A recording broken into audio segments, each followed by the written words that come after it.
ఆయన బీఆర్ఎస్ పార్టీలో ఎమ్మెల్యేగా గెలిచి కాంగ్రెస్ పార్టీ తీర్థం పుచ్చుకున్నారు. పార్లమెంటు ఎన్నికల్లో హస్తం పార్టీ ఎంపీ అభ్యర్థిగా కూడా పోటీ చేశారు. ఇంత చేసినా పార్టీలో తగిన ప్రాధాన్యత దొరకడం లేదట ఆయనకు. దీంతో ఆ ఎమ్మెల్యే ఏఐసిసి పిలుపు ఇచ్చిన కార్యక్రమాలకు ఇన్ఛార్జి పార్లమెంటు వారీగా గాంధీభవన్లో నిర్వహిస్తున్న సమీక్షా సమావేశాలకు సైతం దూరంగా ఉంటున్నారట. దీంతో పార్టీ వర్గాల్లో ఇప్పుడు ఆ ఎమ్మెల్యే గురించే చర్చ ప్రారంభమైంది. అదేంటో ఈ స్టోరీలో చూద్దాం.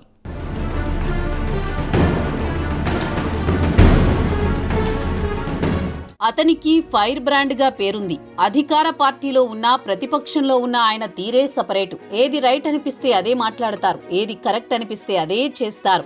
ఇందులో భాగంగానే బీఆర్ఎస్ పార్టీలో ఎమ్మెల్యేగా గెలిచినా అధికార హస్తం పార్టీలోకి వచ్చేశారు.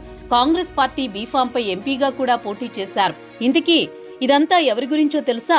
మీకు ఇప్పటికే అర్థమై ఉంటుంది. ఎస్, అతనెవరో కాదు, ఖైరతాబాద్ ఎమ్మెల్యే మాజీ మంత్రి దానం నాగేందర్. హైదరాబాద్ లో దానం నాగేందర్ హవా మామూలుగా ఉండదు. దానం కార్యక్రమాలు చేసినా అలాగే ఉంటుంది. ఏదైనా అంశంపై దానం మాట్లాడినా అలాగే ఉంటుంది. కానీ ఎందుకో దానం సడన్ గా సైలెంట్ మోడ్ లోకి వెళ్లిపోయారు.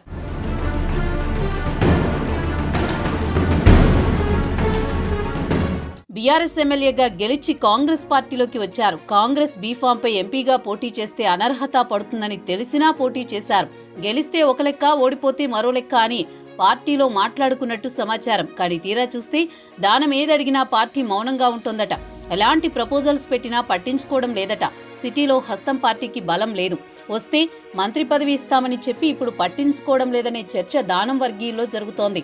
అయితే ప్రభుత్వం ఎంతో ప్రతిష్టాత్మకంగా తీసుకుని హైడ్రాను రంగంలోకి దింపింది. అయితే హైడ్రా తీరుపై దానం బహిరంగంగానే ఘాటుగా విమర్శలు చేశారు. పేద ప్రజల జోలికి వస్తే ఊరుకోమని, ఎమ్మెల్యేగా నా బాధ్యత వారికి అండగా ఉండడమని మాట్లాడారు. ఇది ప్రభుత్వానికి కాస్త డ్యామేజ్ అయ్యిందనే చర్చ ఉంది. దానం వ్యాఖ్యల తర్వాత మరికొందరు హైడ్రాపై నోరు విప్పారు.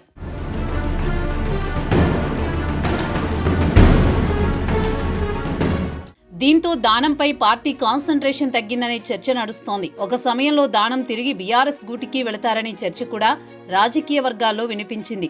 ఇక ఇదిలా ఉంటే సిటీలో కార్యక్రమం అంటే దానం నాగేందర్ ముందు వరుసలో ఉంటారు.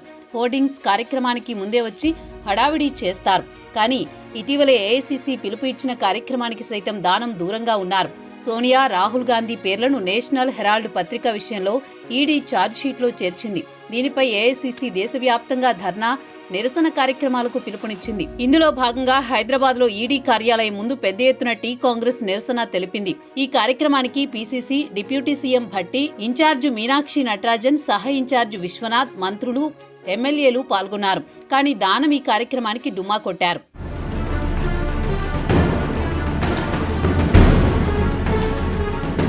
ఇదిలా ఉంటే గాంధీ భవన్లో ఏఐసిసి రాష్ట్ర వ్యవహారాల ఇన్ఛార్జ్ మీనాక్షి నటరాజన్, పీసీసీ అధ్యక్షుడు మహేష్ కుమార్ గౌడ్ ఆధ్వర్యంలో పార్లమెంటు వారీగా సమీక్షా సమావేశాలు నిర్వహిస్తున్నారు. ఇందులో భాగంగా సికింద్రాబాద్ పార్లమెంటు సమావేశం కూడా జరిగింది. ఈ సమావేశానికి దానం నాగేందర్ అటెండ్ అవ్వలేదు.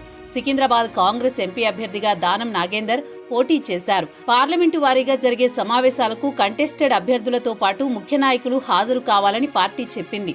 కానీ ఇలాంటి కీలక సమావేశానికి సైతం దానం దూరంగా ఉన్నారు.